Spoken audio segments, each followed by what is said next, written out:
Welcome to College Football Playoff Top 25, presented by Goodyear.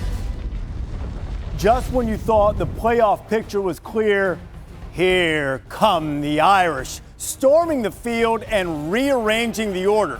And as an added bonus, after beating Clemson, Notre Dame might even have room for error should there be a rematch with the Tigers.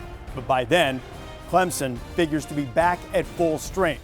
Florida was certainly at full strength, eliminating a playoff contender in Georgia. And not only that, the Gators staked a claim to be a real threat to Alabama. The Crimson Tide back at number 1 in the polls, a most familiar spot. So let's see what we have now. 2 teams from the SEC, 2 teams from the ACC, and Ohio State as a virtual lock, not to mention all of the others hoping to make a late push. Somebody's going to get left out, even among the upper crust. We're still 2 weeks away from the first college football playoff rankings, and already feels like the stretch run. Number 1, Clemson. 2020 has been about adversity and overcoming adversity. Keep coaching. As a coach, that's what you do. It is good! Biggest kick of your life? Yeah, 100%. There have been great moments already and more to come for sure, but there is adversity as COVID is wreaking havoc with the upcoming weekend schedule. Plenty on that coming up. Glad to have you with us on College Football Playoff Top 25. I'm Reese Davis, always pleased to be joined by my partners Kirk Herbstreit and David Pollack, Joey Galloway and Jesse Palmer. So as we start to break down what they think about the rankings, let's first take a look at the AP Top 10. It is brought to you by Goodyear. Alabama slips up 1 spot, back on top of the polls for the 13th straight year. That is a record and almost twice as long as the second longest streak. Notre Dame leaps to number 2. Ohio State at number 3, while Clemson slips back from 1 to 4. And you see the rest of the contenders, including Indiana, sitting at 3-0 and perhaps making a surprise push in the Big Ten. So that's the way the AP voters have it stacked up. Kirk, what's your top 6 look like? I agree with the AP in the top 4. I moved Notre Dame all the way up to 2, sitting behind Alabama. Ohio State at 3. I moved Clemson to 4. Still obviously in striking distance. We talked about that on the show last week, that game, as big as it was and as much fun as it was to watch, it was not necessarily an elimination game. I guess the real controversy is what you do after those 4. For me, I know Florida lost to A&M. A head-to-head wouldn't matter eventually for me. But for now, it's about what Florida's doing. Since they lost to A&M, they had the COVID restrictions and everything that went on there. But since then, Reese, look what they did against Missouri and especially what they did last week to Georgia. So because of the way they're trending, I have them ahead of A&M. In fact, I have BYU still up in my top 6. So I would put next 2 for me, David, would be Florida and then BYU. How can you possibly do that, Kirk? That's not right. They beat them head-to-head. You can't do that.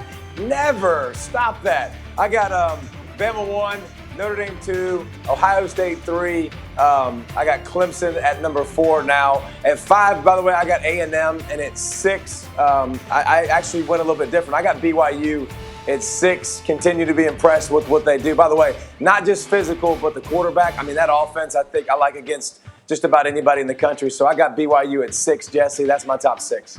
I like it, David. Okay, I got Bama at 1. 2, I've got Notre Dame. Really impressed with their physicality on both sides of the ball, beating Clemson. Ian Book, we saw some plays in the vertical passing game. That was impressive.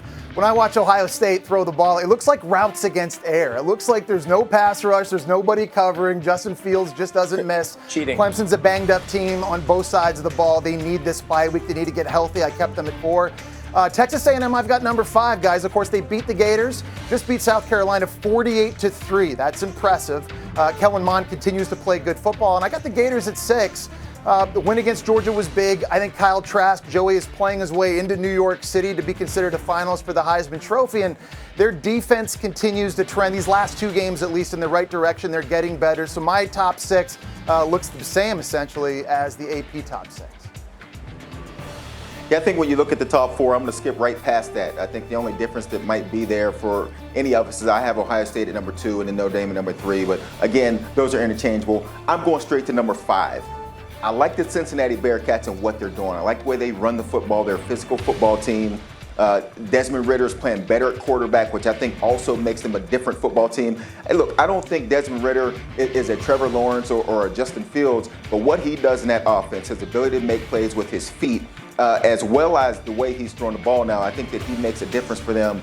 But they might be the best defense in this group that we're talking about. And I know you don't think of Cincinnati as that team that is going to overpower you defensively, but some of their schemes that they're doing, I love watching their defense. And so when I see it, I think that they could hang with any one of these teams. And then I like what Florida's doing with the way they ran over Georgia and the way Trask played in that game. I got Georgia at number 6. Florida at number 6. What a great teammate Joey Galloway is, because a little bit later on in College Football Playoff Top 25, Luke Fickell is going to join us, and I'm going to ask Luke directly if he thinks his team can hang with the upper crust. Galloway, that's the biggest difference among anybody. Got a couple of guys that like BYU, others rewarding Florida for their move. But the team that really made the biggest move this past weekend was Notre Dame. Notre Dame hadn't beaten the number 1 team since 1993 when they took down Charlie Ward in Florida State. This was sort of a prove-it game for the Irish. They made plays on defense. And then Ian Book, especially in the clutch, in big moments, even when they were down, Kyron Williams, they were physical with that offensive line up front. And that gives you a belief that Notre Dame can really play with anybody. They particularly can on the offensive line. It was a game plan going in, and it worked. So it worked on that night. Clemson was beaten up on defense, Joey. Did you find out more about Notre Dame or more about Clemson as a result of that game?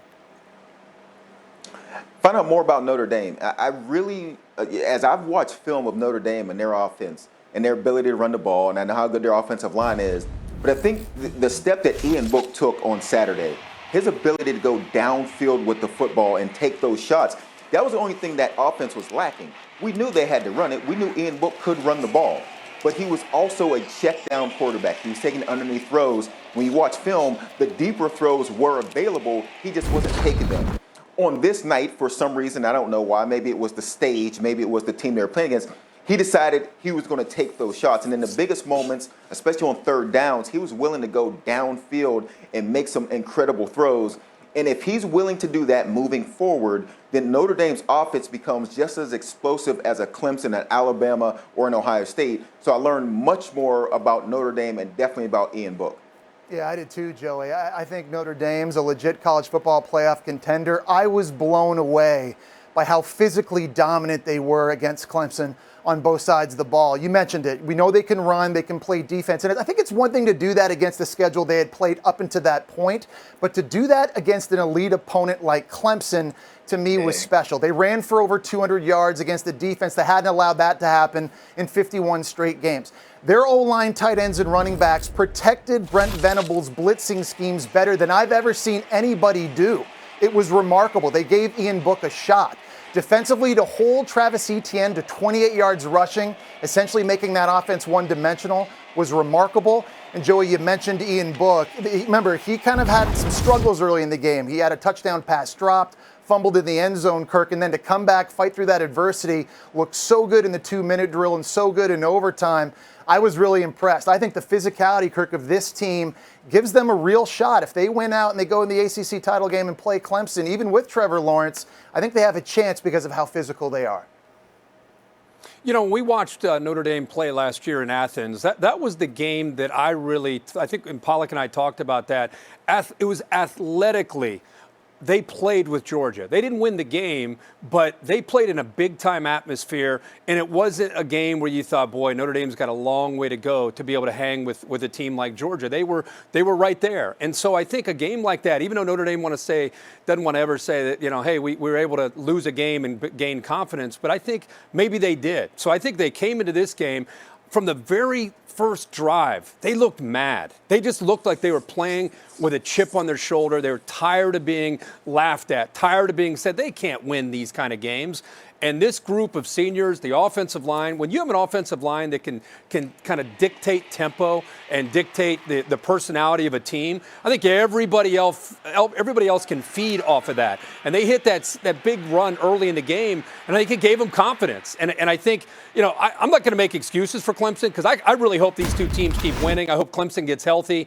David, how much fun would it be to see a healthy Clemson team against this team with the Notre Dame that now has confidence go head-to-head one more time in Charlotte? It'd be a great matchup. And Clemson's decimated. I mean, they've been taking hit after hit after hit. But like you guys said, and to me, it wasn't just about the deep passing of Ian Book. It was about the short passing, too. He was accurate, period. He came out on fire. So he always does a great job. And by the way, he sets up blocks and sets up defensive linemen more than any quarterback I've seen in college football. When I say that, he just dips inside for a second so that defensive end will peak, and then he just squirts out and goes and makes plays. Clemson was trying everything they could to keep him in the pocket, and they couldn't. So I think when he plays that good, Notre Dame can beat anybody. That's the best Ian Book we've ever seen. Reese, I just want to add one thing. As much as we're taking this away from Notre Dame, let's look at Clemson, because I know they had injuries, and that's important. But do you guys look at their defense, as good as Brent Venable is, and you just don't see the same personality in the alphas that they've had in the past? Now, once they get Skowski and they get Tyler Davis and they get Mike Jones and they get all their pieces back, then we can truly evaluate them. But I don't know, man. On the defensive line, especially on the edges, it just doesn't quite feel like what they've had going all the way back, Jesse, to like Shaq Lawson and Kevin Dodd. And it wasn't just that great group from a couple years ago. Vic Beasley. I mean, they've always had a guy that you were terrified of. And I don't know, man. Right now, I think they're still developing those guys, but they don't have them right now. Yeah, they're young up front on defense for sure. I just think Clemson right now, guys, is a team that's living kind of dangerously. 3 straight games now, they've had a turnover on offense that's directly led to a defensive score. So they've got the turnover bug, which they need to correct, and I think they will. Defensively, I'm seeing a group of cornerbacks that I think played really well at the start of the year. These last 3 games now, though, they've been giving up a lot of big plays down the field. That's something Brent Venables is going to have to get corrected. They can't be giving up so many explosive plays. So, David, I think in a lot of ways, yes, this team needs to get healthy, but more than anything, maybe that loss against Notre Dame just lights a fire up under Clemson, gets them refocused. They're going to be playing with a sense of urgency, knowing they lose one more time, they're out of the college football playoff. But to get back to being better fundamentally, I think on both sides of the ball. I agree with that too, but I also agree with Clemson's never had the most physical offensive line where it's the best players, but they've always played really good as a unit, and they've always been able to run the football. They're not able to run the football at all. And that to me would be the most concerning. Listen, Trevor Lawrence is also going to come in and get more people out of the box. Like right now, everybody's playing aggressively and downhill and because they're not as scared as they would be on the outside as Trevor Lawrence. But 2 things. Offensive line has to continue to push people around better, and they got to find that weapon on the outside that they can trust. Every time they get man, I can throw it to them. Joey, I hadn't seen it yet. Yeah, Kirk, it's interesting to me. People talk about the Clemson defense, and what we've seen these past couple weeks is definitely scary. But when you look in that top 4, I mean, honestly, you look at Ohio State's defense, you look at Alabama's defense. I don't know that any one of these defenses jump off the screen at you. This could be interesting when we get to playoff time, because these schools, much like we've seen in the past, and we've all sort of made our comments about the Big 12. And how those scores are like 55-60, and it's all offense and not a lot of defense. That might be what we're looking at in this season, because you look at that top 5 or 6 teams, excluding Cincinnati, even if you throw Florida in that mix, a really good offensive team, and the defense has question marks. I think we're seeing that all throughout the top 4 or 5 teams in the country. Well, that's one of the things we'll talk to Luke Fickell about, is whether you can win a championship, compete for a championship if you're still a defensive-oriented team, or how explosive do you need to be. I wanted to get to best versus most deserving, too. I wonder how many of these guys really believe that Notre Dame is better than Ohio State. More deserving right now, for sure. After that win, they deserve everything they get. Still to come, college football playoff top 25, Alabama, Texas A&M, both going to have the weekend off. But throughout the season, coaches hold their breath, so too do broadcasters, to see which games are going to be played on any given weekend. And some high-profile games in the SEC have been canceled or postponed. Alabama's trip to Baton Rouge has been postponed, potentially even canceled, because LSU fell below the threshold of number of available players. Told they only had one quarterback available, didn't have a long snapper, only a couple of safeties on the entire roster, and that was before the latest round of tests. So not enough players to go there. And Texas A&M, largely due, according to Aggie administration, due to contact tracing, they too don't have enough players to go to Tennessee. So coronavirus concerns within the Aggie program leads to the postponement of Texas A&M's game against Tennessee that has tentatively been rescheduled for December 12th. Alabama LSU, that's a little more complex because LSU has already had a game against Florida rescheduled for December 12th, and what they might do with the rest of the schedule remains to be seen. This is what Alabama and A&M have left. As I mentioned, the Crimson Tide does not have an opponent on the 12th, but to make up the LSU game, LSU's already scheduled to play Florida. And what do you do if those two teams have already clinched their respective divisions by then? You certainly can't have one play and then not make the other one do so. Maybe you just move past it altogether. Remains to be seen. So, David, how do you anticipate these cancellations or postponements impacting the playoff positioning, playoff races? I think we got to just roll with it, Reese. And I know that's not a great answer you want to hear, but we got to be able to say, okay, well, this is a game that's, and listen, we got to do the same thing for the Big Ten. We got to do the same thing for the Pac-12.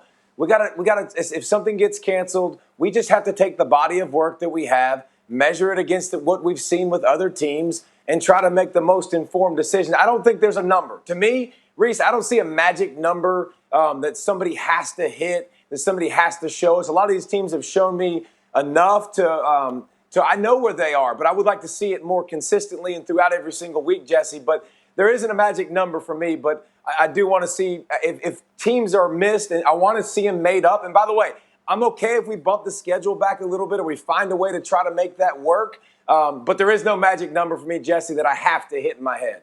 Yeah, they're saying they'd like Bama to play LSU December 19th. That won't happen if Alabama plays in the SEC title game. If that game never gets played, it's unfortunate for us as fans because that's one of the great rivalries in college football. But Bama doesn't stand to lose anything by not playing LSU, guys. The committee is not going to learn anything about Bama they don't already know if they don't play LSU. They were going to hammer LSU in that game. LSU is a shadow of their 2019 self. The big loser in all this for Alabama is Mac Jones because he loses a huge stat game opportunity in his Heisman campaign. He put up 4 bills and 5 tutties against LSU. I think Texas A&M, on the other hand, is the team that needs to get that game against Tennessee rescheduled and played. Joey, they're on the outside looking in. They need a full body of work to try and convince the committee they're one of the top 4 teams and they can be dominant. And that's an important game against Tennessee, remember, because it's also a common opponent with Alabama and Florida. And those are 2 teams that Texas A&M's resume could go up against in the eyes of the committee. I agree with you. And if I'm Alabama, I'm not really worried about not getting to play LSU. Now, if I'm LSU, I might be a little happy right now because they were about to get beat by 50.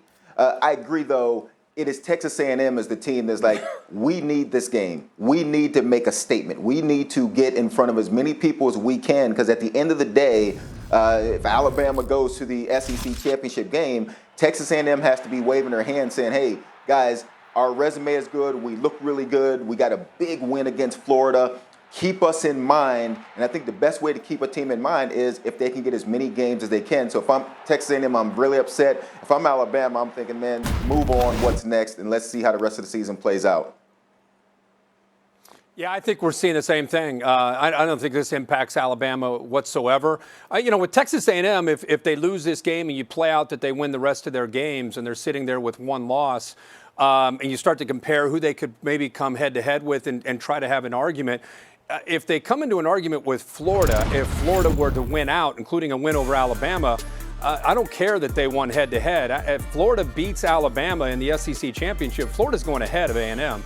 If Florida loses to Alabama in an SEC championship game, then Florida's out of the way, and A&M's going to. So that's why right now Florida against A&M's irrelevant.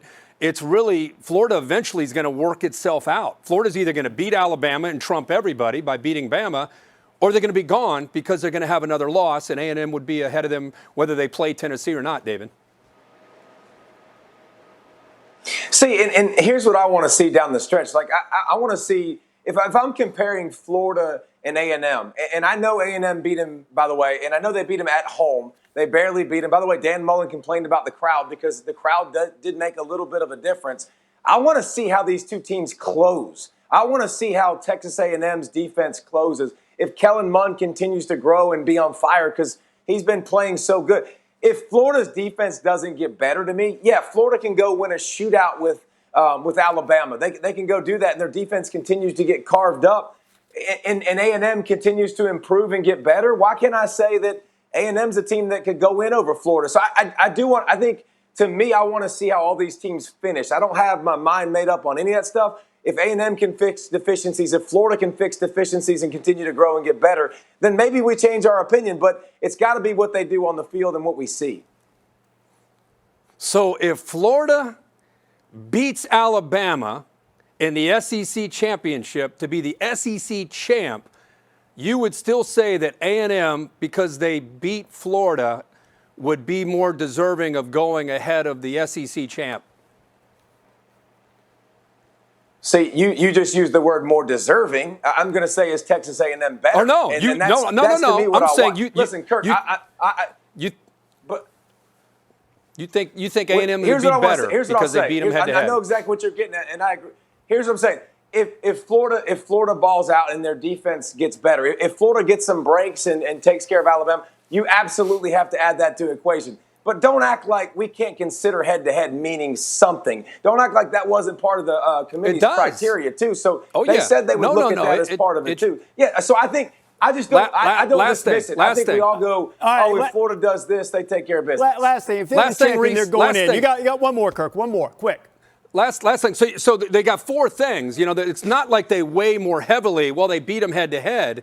Conference champion weighs just as heavily as head-to-head. So then it becomes – I don't know, man. I can't see the committee looking at Florida, holding up the SEC champion and being like, nope, sorry, you lost A&M back in early October. You're out. But I just can't see that happening. But I agree, but that's their charge. It's their prerogative. It's their prerogative. If they think they're better, they should do it. But I agree with you. I can't see it happening. The biggest thing that I wonder about, I don't know that I want to see the whole season pushed back any farther if it's not necessary, just to play a game that's nothing but a potential empty manhole, for either Florida or Alabama. And I'll leave you with this.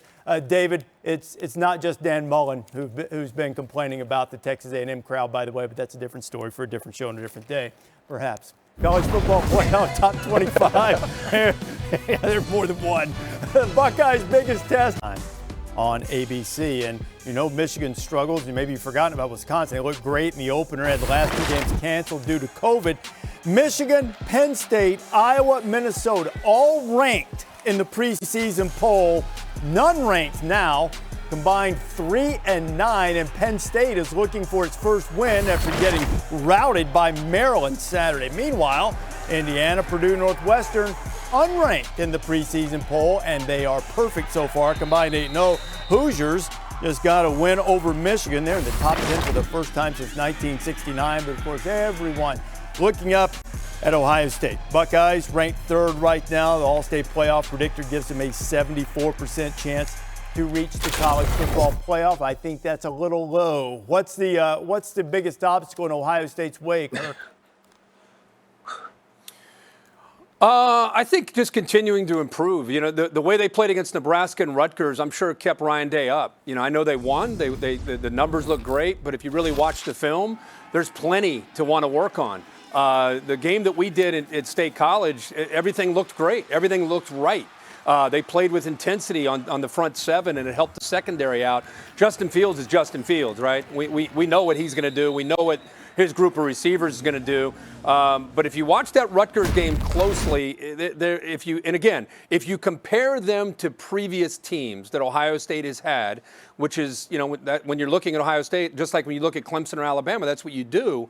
there's enough there to make you, if you're Ryan Day, want to get out on the practice field and get in the film room and just continue to grow, especially, Joey, to me, on that defensive side of the ball. They've got to become more sound. They've got to do a better job of covering, and they got to do a better job of consistently winning at the line of scrimmage and getting pressure. I agree, and I think it goes into sort of what we were talking about earlier. I think if we had a conversation about Clemson, Ohio State, Alabama, Florida, I think we'd be having the same conversation. Really good on offense. There's some question marks on their defensive side. Ohio State's biggest obstacle is Ohio State. If they play their B or C game, they'll go undefeated in the Big Ten. But then that next step, and the real issue happens when you get to the playoff. You will not have seen a team even close to the athleticism, the explosiveness that a Clemson, Alabama, a Notre Dame, a Florida, a Texas, any one of those teams would also go undefeated in the Big Ten right now because of such a huge gap between Ohio State and everybody else. And so we've seen it in past years. We've seen them lose to a Purdue team that wasn't as talented. We've seen them lose to an Iowa team that wasn't as talented.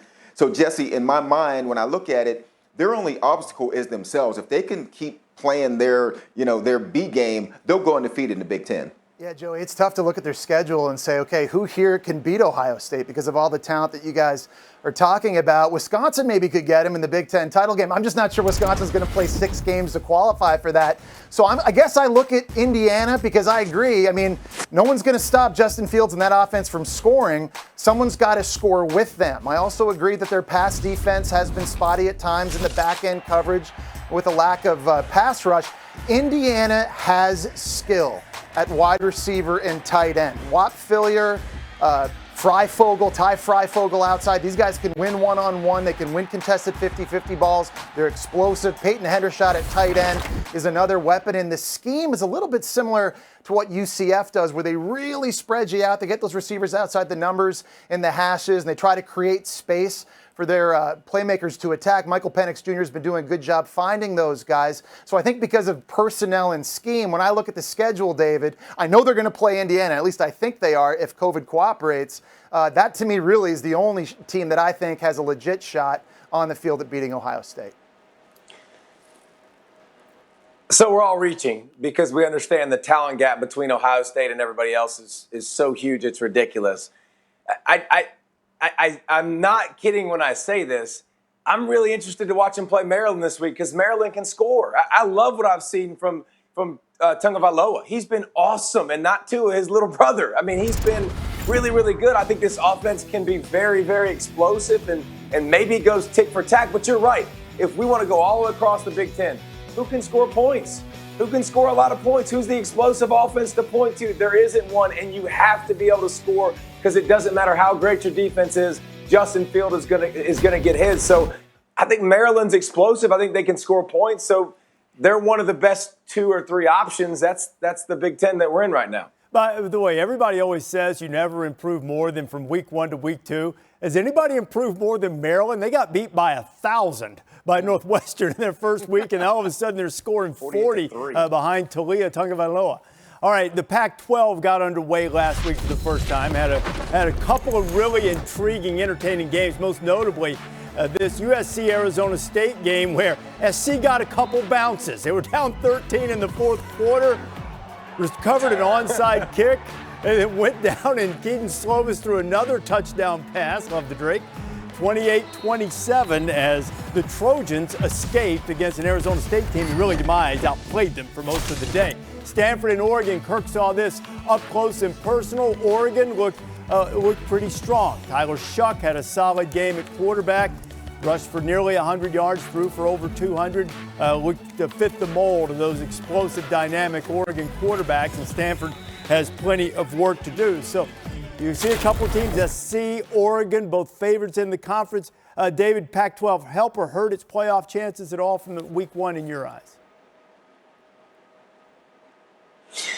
I don't think it hurt it. I think it was just here. I think it was okay. I think if 2 of your better teams are going to be Arizona State and USC, it's good that it was a really, really good game. But I didn't look at anybody like I've looked at Ohio State. I didn't look at anybody that I've looked at like Notre Dame or like I've looked at with Alabama and obviously some of the powerhouses. I think what they need, obviously, is to continue to have their top teams play really, really well. I will say this. When I look at talent-wise, Oregon looks like a league of their own. Oregon looks like a team that, if they can get QB runs, run the football like they're going to, especially with a new offensive line that they're just breaking in, with the weapons they have at wide and at wide receiver, and they continue to grow, I think that's a team that I'll pay attention to down the road. They manhandled Stanford in week 1, but I think it was a good start, but no chances of playoffs that deterred them from week 1 that I've seen in the offseason.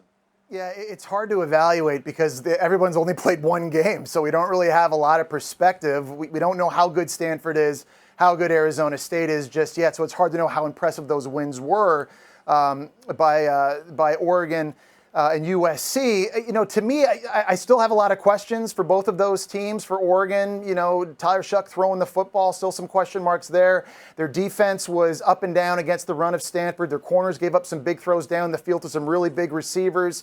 They don't seem to me to be the same dominant defense we saw from Oregon last year. We should expect that based on all the opt-outs we saw in the offseason. And for USC, their defense also gave up a ton of explosive plays, Kirk, and I've got question marks about their depth on the defensive line. They essentially played 4 guys the entire game against Arizona State, so they're going to need them to stay healthy throughout the course of the year to have a chance. I'm not sure anybody can go 7-0 in the Pac-12, but to me, it's sort of expected not to still have these questions, Kirk, because, again, everyone's only played one game. You know, the challenge for all of us as we're evaluating the Pac-12 is to kind of remember it's week 1 and to go back to where we were in early September when we were in the midst of COVID and watching these teams for the first time. And a lot of teams didn't even know how to tackle. And we were talking about, you know, how are they going to handle this preparation during the week? And they've had all this time off. I mean, Stanford, for example, they were practicing at a local high school. The offense would go in the morning and the defense would go later. So they had all kinds of things to overcome in Palo Alto. When I look at Oregon, I'll be very candid. Joe Moorhead is going to, I think, give this offense a chance because of how that offensive style attacks. I think Tyler Shuck is the big question. Their backfield is ridiculously deep. The wide receivers are crazy talented. 5 new offensive linemen with Mario Cristobal. PFF had them as the #1 ranked offensive line in all of college football against the Stanford defense. It's pretty complex. To me, it's going to be about Shuck's development at that spot. It's impossible after one game, Joey, to evaluate him and say, oh, he's going to be great or he's not. He looked pretty good to me. Surprising ability for how tall he is to run that option and to run their RPO game, to get on the edge and break some tackles with strength and score touchdowns. So I'm kind of excited considering all that Oregon lost. I can't wait to kind of keep watching them and seeing where they go starting this week with Wazoo and after that. I agree with you, but I would say the way USC looked in their opening game, and I understand it was 9 a.m., I understand it's their first game, but they didn't look like they took a step forward from what they were last season, with all the weapons they had coming back, with Keaton Slovis coming off of a freshman year where he threw 30 touchdowns, or with 2 explosive wide receivers on the outside, your top running backs back, and 37 guys on that team that had started a football game. They didn't look very explosive to me. And so with a smaller window to get these games, and I understand we've only seen one game, and Oregon handled their business, but at the same time to have a smaller time frame to build a resume that is going to have to trump somebody that we've seen play a bunch more games so far this season. So it's not early enough to say, hey, they're out, but at the same time, they better make a statement really fast in the next couple weeks. And if the Pac-12 teams are not able to do that, then that bodes well for a team like perhaps Cincinnati. At least takes a contender out of the mix for them. And still to come here on College Football Playoff Top 25, we will visit with the head coach. Somebody that has done one of the most phenomenal jobs in college football, that's Luke Fickell. He knew what he had at Cincinnati. Ritter keeps it, runs inside the 10, inside the 5, touchdown! Ritter back to throw, floats it toward the end zone, Tucker, touchdown! Bearcats! If you don't like what Cincinnati's done the last couple weeks, you're not watching. White looked that way. He's going to get swallowed and engulfed. This is a defense that want to snuff out everything. Luke Fickell building something very special here in the Queen City. And the Bearcats, ranked 7th in the country, have stormed to a 6-0 record. Luke Fickell's squad has been lights out on defense, holding opponents to just under 12 points per game. You earn every yard when you have to deal with the Bearcats. And pleased to be joined by the head coach at Cincinnati, Luke Fickell. Luke, congratulations on the great start. The way your team has played defense, and I know you guys have been much more explosive on offense lately. I mean, your quarterback can go 90 yards running the ball in drop of a hat. But I'm interested in a philosophical question. We've heard even Nick Saban say that championships can't be won solely by defensive-oriented teams. You've got to be explosive on offense. As a guy who's built programs around defense, what's your reaction to that? How do you feel about that now? I heard that a couple weeks ago, and I read that, and it was a pit in my stomach. I thought there was a few of us still left that were holding on to the, play great defense and defense wins championships. But I think more than anything, I think all of us understand that if you don't have some type of balance, and I mean that in offense, defense, and special teams, but I think if you don't have a quarterback, I think it's really difficult because the quarterback in general just makes everybody better. And I'm not saying they got to be the greatest in the world, but they create confidence in a lot of different areas. Whether you, in theory, are a defensive-oriented team or an offensive-oriented team, the balance is really going to be the key, hopefully not just offenses anymore. And how has Desmond Ridder been able to do that for your team offensively? Well, I think he's just kind of settled in. I mean, I think at some point in time, he had a lot of pressure on him last year, and even going into the start of this year that, he wanted to show all the different things he can do. And I think when he really kind of settles in and is able to use his feet and kind of, even get himself into a rhythm a little bit, sometimes running the football, it really kind of calms him down. I hate to say it, but sometimes taking a hit for a guy who's as competitive as he is, I think just makes him better. Your secondary, I mean, your whole defense has been terrific, but you've got so many standouts, it seems, in the back end of your defense, and you guys have faced some really potent passing attacks and been able to handle them well. What's been the strongest point of your defense up to this point in the season? Well, I think our ability to handle, some adversity. Not that we've had a ton of it. I mean, we've been pretty fortunate. But I mean that when a guy goes down and somebody else has to step up. I mean, we are going to play a lot of on-body coverage. I'm not saying it's all the time. It's not press on every single snap. But the confidence that our guys have created to be able to play that, to challenge things, and still go after the football. We've been very fortunate to get some turnovers and a lot of interceptions playing a lot of on-body coverage. And that doesn't normally happen unless you've really built the confidence in those guys. So I think it's a combination, but I think more than anything, those guys really feel comfortable in what they're doing and have been really aggressive.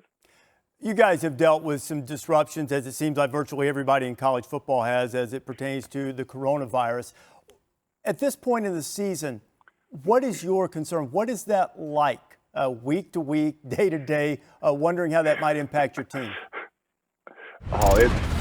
I hope the other coaches and the players don't think about it as much as I do, because it's exhausting, when you're testing 3 times a week and you're hanging on personally every single test and every result. But it is what it is. I think we have done a really good job, but we've got to be able to find a way to live with the different things that we're going to face the entire season, whether it's COVID, whether it's social injustice, whether it's postponing a game, whether it's playing on a Friday night. I mean, there's a lot of different things, and I think that's the whole focus when we were in camp about, hey, how are we going to handle all the different adversities that are going to come this year?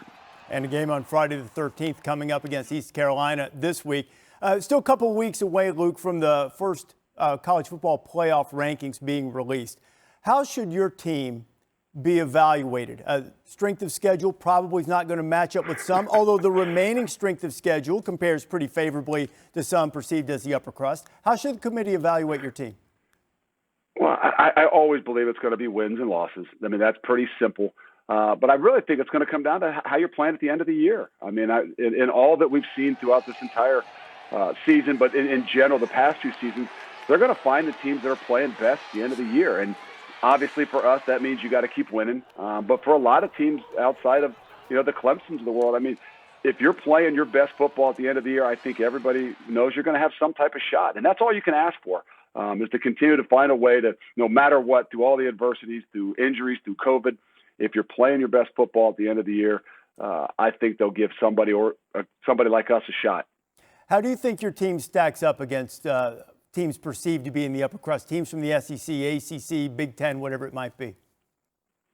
Well, we faced Ohio State last year, and we didn't fare real well. And I think we gained a lot from it. I think that it was a big turning point for us, and it kind of made our season last year for us to realize where we needed to go if we wanted to compete with the best. And I think that we've been challenged in a lot of ways with a lot of the teams, and in particular, a lot of the skilled athletes that we've seen this year from our opponents. But I think we're on the cusp of really being able to, get in there and not just compete with those guys, but to win. And I think that because of all three phases of the game, and we've been really solid up front offensively and defensively, and no matter what, I know everybody talks about the back end and everybody talks about Desmond Ridder, but if you can be really good up front on both sides of the football, I think you got a chance in any game. Your team has been great to watch this year, Luka. Congratulations on the success, and we wish you the best of luck the rest of the way. Well, I appreciate it, Reese. I hope we continue to talk because we're still in the mix.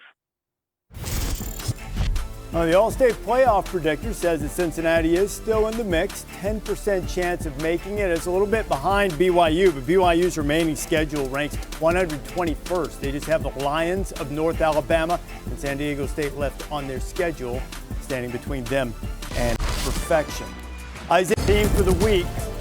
Top 15 teams on the road, 8 of them on the road against unranked opponents. It would have been 10, but Alabama and A&M had their games canceled. Jesse, who's in danger? I think it's Wisconsin, guys. Everybody's written off Michigan. They've lost 2 in a row. They can make a bit of a statement against the Badgers. They last played 3 weeks ago, only played once, and we don't know, David, if Graham Mertz is going to go. So I think Whiskey needs to be careful. I'll take the Hurricanes. I know they can score points, but De'Aaron King has to be Superman to do it. Virginia Tech, they can run the football. Blackshear, Herbert, a lot of weapons with Hendon Hooker at quarterback. They can rush the passer, so Miami better watch out this week, Joey. I agree with both you guys, but I think Wisconsin just getting back. We don't know what they've been doing for the past 2 weeks, but they got to get refocused and try to capture what they did opening night. Joey, I almost want to change mine because I got Miami too. We got Wisconsin, Miami, Wisconsin. I think Miami, same stuff that David said. I think also catching them at a bad time off an embarrassing loss against Liberty. I think Georgia needs to be careful with all the injuries, difficult emotional loss. They'll go to Missouri. Be careful there. Oregon better be careful too. They go to the Palouse, good freshman quarterback at Washington State. Sometimes you get caught a little flat out there. See you next time.